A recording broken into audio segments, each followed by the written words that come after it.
Hello दोस्तों, मैं हूं अभिषेक गिरी और स्वागत करता हूं अपने यूट्यूब चैनल अल्टीमेट मोटो ब्लॉग में। और आज मैं फिर से आ चुका हूं प्रशांत होंडा मुजफ्फरपुर। तो आज मैं आप लोगों के लाया हूं 2022 मॉडल होंडा अमेज का सबसे बेस वेरिएंट ई का रिव्यू। तो वीडियो को लास्ट तक ज़रूर देखिएगा। तो चलिए शुरुआत करते हैं। सबसे पहले इसके सेफ्टी की बात कर लेते हैं। तो ये अपने सेगमेंट में सबसे ज़्यादा सेफेस्ट मानी जाती है, 4 स्टार रेटिंग लाने वाली। तो बिल्ड क्वालिटी में तो कोई दिक्कत नहीं है। कार भी काफ़ी अच्छा देखने में लगती है, देख सकते हैं आप। काफ़ी कॉम्पैक्ट साइज़ में है ये सेडान। अदर कंपटीटर के हिसाब जगह पे ये इसको लेना काफ़ी ज़्यादा सही ही रहता है। तो चलिए वीडियो स्टार्ट करते हैं। शुरुआत कर लेते हैं फ्रंट से। देख सकते हैं आप, फ्रंट में आपको 2 रेन सेंसिंग वाइपर आपको मिलता है, देख सकते हैं आप। ये सब मैनुअल मिलेगा क्योंकि ये बेस वेरिएंट है। फुल्ली वाइट कलर में ये आपको मिल जाता है। क्रोम का ट्रीटमेंट आपको इसमें भी दिख जाएगा, देख सकते हैं आप। ग्रिल पे भी सेंटर पे आपको होंडा का लोगो आपको दिख जाएगा। बाकी लाइटें सारे आपको हाइलोजन में ही मिलते हैं क्योंकि ये बेस वेरिएंट है। आपको इसमें DRL नहीं मिलता। इंडिकेटर आपको हाइलोजन, रिफ्लेक्टर हाइलोजन, सारे चीज़ हाइलोजन में ही मिलता है। इसमें फॉग लैंप आपको नहीं मिलता। यहाँ पे फाइबर का यूज किया गया है। नीचे बॉडी बम्पर आपको बॉडी कलर ही मिलता है, देख सकते हैं आप। बाकी एयर इनटेक के लिए काफ़ी ज़्यादा इसमें स्पेस दिया गया है, तो इसमें कोई दिक्कत होने वाली नहीं है एयर में। इस वेरिएंट है तो इससे ज़्यादा आप क्या इसमें एक्सपेक्ट कर सकते हैं। बाकी इंडिकेटर आपको यहाँ पे भी दिख जाएगा फेंडर पे। सबसे बड़ा पहचान ये सभी वेरिएंट, किसी भी कंपनी का यही एक पहचान होता है बेस वेरिएंट का, कि ये फेंडर पे लाइट होता है। बाकी इसमें कोई आपको अलॉय व्हील या व्हील कैप आपको नहीं मिलता। सिंपल सा आपको रिम मिलता है, देख सकते हैं आप। टायर साइज़ की बात कर लें तो 175/65 R14 का आपको टायर साइज़ मिल जाता है, 14 इंच का। फ्रंट में डिस्क ब्रेक, रियर में आपको ड्रम ब्रेक मिलता है। इसमें व्हील हर चीज़ आपको नहीं मिलता। ये सारे चीज़ बॉडी कलर ही है पूरा, देख सकते हैं आप। फ्रंट से लेकर रियर तक आपको बॉडी कलर ही मिलता है। इसमें वो मिल जाता है। इंजन की बात कर लेते हैं। इसमें आपको इंजन मिलता है पेट्रोल में 1.2 लीटर एंड डीजल में 1.5 लीटर का ऑप्शन मिल जाता है। पेट्रोल में ये पावर प्रोड्यूस करता है 90 PS और डीजल में 100 PS का पावर ये प्रोड्यूस करता है। तो पावर भी काफ़ी अच्छा खासा है, आपको ज़्यादा कम इसमें लगेगा नहीं। बाकी साइड से लुक भी इसका काफ़ी अच्छा मुझे लगता है। कॉम्पैक्ट साइज़ में बॉक्सी टाइप का ये लगता है, जो कि काफ़ी अच्छा लगता है। बाकी ओवर बीम पे आते हैं तो ये आपको ब्लैक कलर में मिलेगा। इसको देखने से ही पता चल जाता है कि ये बेस वेरिएंट है। बट कोई भी सही कार का बेस वेरिएंट ही क्यों ना हो, बिल्ड क्वालिटी सबसे ज़्यादा मायने रखता है। और इसमें आपको कोई इंडिकेटर वगैरह कुछ नहीं मिलता है। बिल्कुल सिंपल से इसको रखा गया है, देख सकते हैं आप। डोर हैंडल पे आते हैं तो ये भी ब्लैक में रखा गया है, देख सकते हैं। इसमें क्रोम का यूज़ नहीं किया गया साइड में कहीं पे भी, फुल्ली ब्लैक यूज किया गया, देख सकते हैं आप। विंडो आर्चेज पे भी ब्लैक का ही यूज है।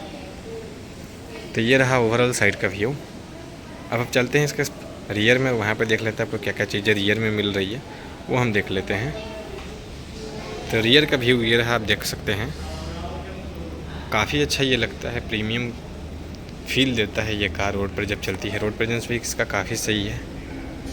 और मुझे पर्सनली ये काफ़ी ज़्यादा पसंद आती है सेडान कॉम्पैक्ट साइज़ में। बाकी आते हैं इसके फ़ीचर्स पे कि पीछे में आपको क्या क्या फ़ीचर्स मिलते हैं। तो यहाँ पे आपको एक एंटीना दिख जाएगा। यहाँ पे आपको स्पॉट लैंप आपको यहाँ पे मिलता है। इसका डिफॉगर वाइपर इसमें आपको नहीं मिलता है।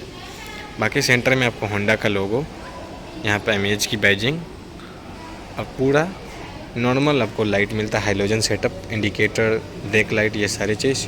और सबसे बड़ी बात है इसमें पार्किंग सेंसर आपको 4 मिल जाते हैं, देख सकते हैं आप। आपको 4 पार्किंग सेंसर आपको रियर में मिल रहे हैं, जो कि बहुत बड़ी बात है।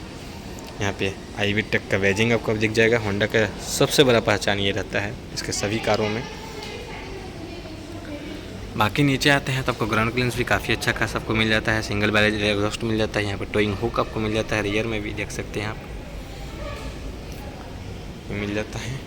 इधर साइड में आपको मिलता है फ्यूल कैप, देख सकते हैं आप। तो ये रहा इसका ओवरऑल साइड का व्यू। अब चलते हैं इसके इंटीरियर में, वहाँ पे बात कर रहे थे क्या क्या फ़ीचर आपको इंटीरियर में मिल जाती हैं, वो हम देख लेते हैं। अब इसके इंटीरियर में जाने से पहले आप इसका की देख लीजिए। काफ़ी बेसिक्स आपको की मिलता है, सिंपल सा। इसमें कोई रिमोट कंट्रोल नहीं है, बस होंडा का बैजिंग, लोगो और सिंपल सा की आपको मिलता है, जिसको आप मैनुअली ही ओपन कर पाएंगे।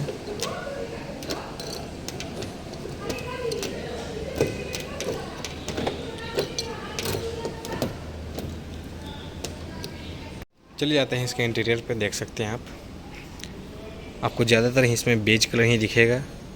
काफ़ी ज़्यादा बेज कलर यूज किया गया इसमें, ब्लैक का कहीं कहीं पे यूज है, जैसे यहाँ पे थोड़ा सा हो गया।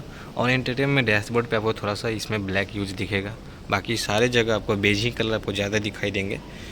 तो आते हैं इसके फीचर्स पे कि आपको क्या क्या फ़ीचर इसमें मिल जा रहा है। तो यहाँ पे सबसे पहले आइएगा तो पूरा आपको हार्ड टच मिलेगा, ये पूरा हार्ड टच मिलता है। ये बॉडी यहाँ पे हैंडल भी आपको मिलता है, प्लास्टिक का है, यहाँ पे कोई क्रोम का यूज नहीं किया है। बाकी पावर विंडो का कंट्रोल्स और ऑटो कंट्रोल्स आपको मिल जाता है फ्रंट में, ये काफ़ी बड़ी बात है।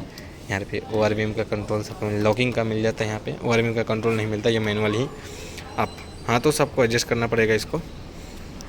नीचे में आते हैं तो एक बोतल होल्डर आपको मिल जा रहा है। यहाँ पे स्पीकर का जगह दिया गया है, इसमें स्पीकर आपको नहीं मिलता क्योंकि ये बेस वेरिएंट है, वो आपको एसेसरीज़ के तौर पे लगवाना होगा या आफ्टर मार्केट आप लगवा सकते हैं। बाकी फैब्रिक सीट आपको मिलता है, हेडरेस्ट एडजस्ट नहीं कर सकते, ये फिक्स्ड हेडरेस्ट आपको मिलता है इस वाले मॉडल में। फैब्रिक सीट मिलता है, यहाँ से आप सीट हाइट एडजस्ट कर सकते हैं, बस सॉरी रिक्लाइन कर सकते हैं, हाइट एडजस्ट नहीं कर सकते इसका, बस रिक्लाइन कर सकते हैं। अब अंदर आते हैं, अंदर में आपको क्या क्या फ़ीचर मिलता है। तो बेसिक सा यहाँ पे की होल्डर आपको मिलता है, यहाँ पे एसी का वेंट्स मिल जाएगा आपको, यहाँ पे लाइटिंग का कंट्रोल्स, और ये रहा इसका MID एनालॉग में ही मिलता है। ऑडोमीटर एंड स्पीडोमीटर दोनों एनालॉग में ही मिल रहा है, यहाँ पर ट्रिप दिखा रहा, बिल्कुल बेसिक सा इसको रखा गया है।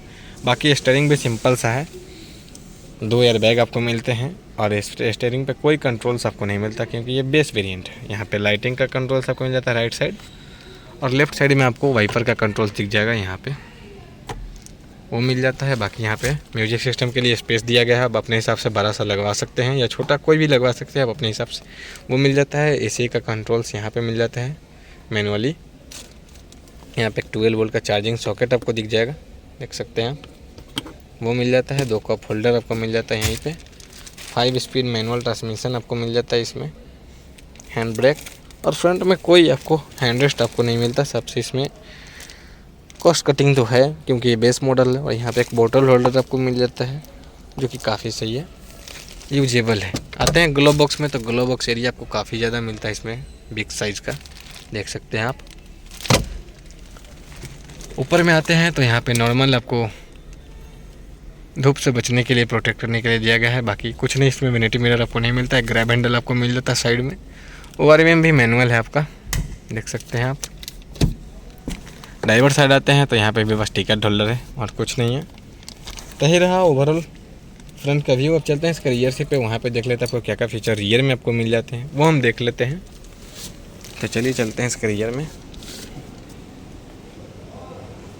ये रहा इसका रियर का व्यू, देख सकते हैं आप रियर सीट का। कैबिन स्पेस तो काफ़ी ज़्यादा इसमें आपको मिल जाता है, लगता नहीं कि आप सब कॉम्पैक्ट सेडान में बैठे हुए हैं। यहाँ पे पावर विंडो का कंट्रोल सबसे अच्छा मुझे चीज़ यही लगा कि बेस वेरिएंट में भी आपको पावर विंडो का कंट्रोल्स आपको मिल जाता है इसमें, जो कि काफ़ी सही है। बाकी यहाँ पे भी आपको एक बोतल होल्डर और स्पीकर का जगह आपको मिल जाता है।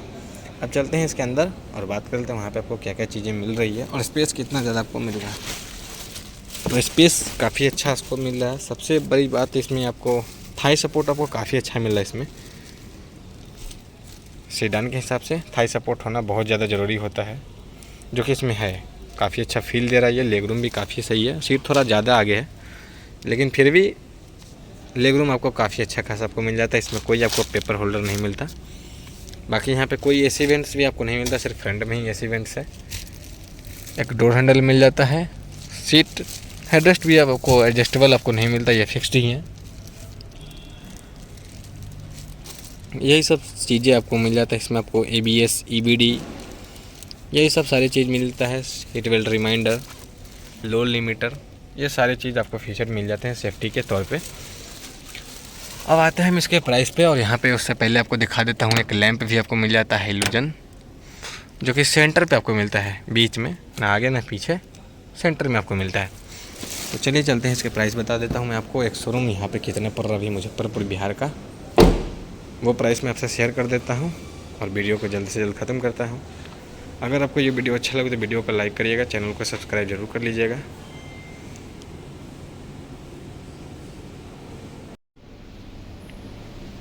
बात कर लें हम इसके प्राइस का यहाँ पे मुजफ्फरपुर बिहार का, तो यहाँ पे पड़ रहा 7,70,000 ऑन रोड, और ये सबसे बेस्ट बोर्ड है तो वीडियो को यहीं पे ख़त्म करते हैं। तब तक के लिए जय हिंद।